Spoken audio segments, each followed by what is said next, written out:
According to a new PBS Frontline documentary out this week, on the night that Ruth Bader Ginsburg died, Mitch McConnell picked up the phone, called Donald Trump, and he said, according to his former chief of staff, McConnell told Trump, I'm going to do two things. I'm going to put out a statement saying we're going to fill the vacancy.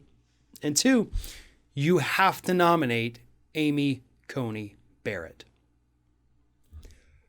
Now, again, this wasn't the next day. This wasn't after people had had some time to digest the news.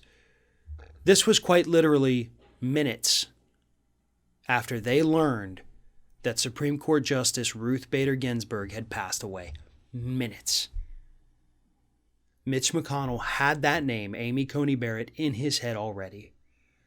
He was ready to strike, just waiting for her to take her last breath, and he didn't even hesitate. This is a woman that he has known for decades. They have both been in D.C. for decades. They know each other. And I don't care if you liked him or didn't like him. But he couldn't even show enough respect for this woman to wait until the next morning. He just said, nope, guess what? It's on. Here's your nominee. I'll make it happen. Mitch McConnell is the most evil human being in Washington, D.C. Throughout the entire Trump administration, folks, Mitch McConnell has been the jackass, the sadistic son of a bitch, pulling the strings from behind the scenes. Oh, sure, Trump has done plenty of horrible things on his home. Yeah, absolutely. Mitch McConnell's worse. Mitch McConnell has done far more lasting damage to this country.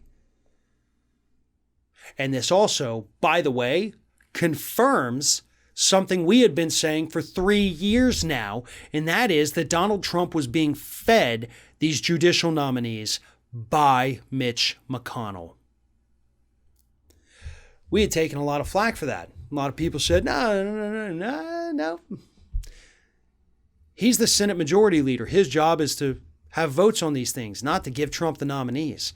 But as we had repeatedly said, Trump doesn't know the system. He doesn't know the people. He doesn't know the judges.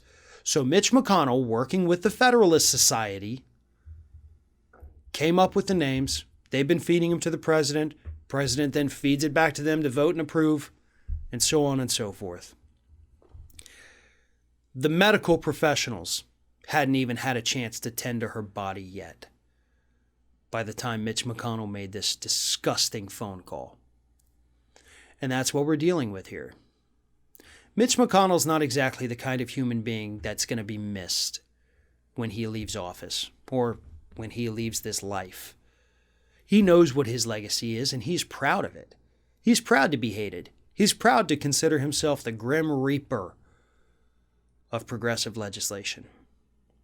So when we mock him because he trips and falls while walking onto a stage, or when we mock him because he does a press conference where his hands are all purple and bandaged, and people say, you shouldn't do that. I know he's mean, but you shouldn't do.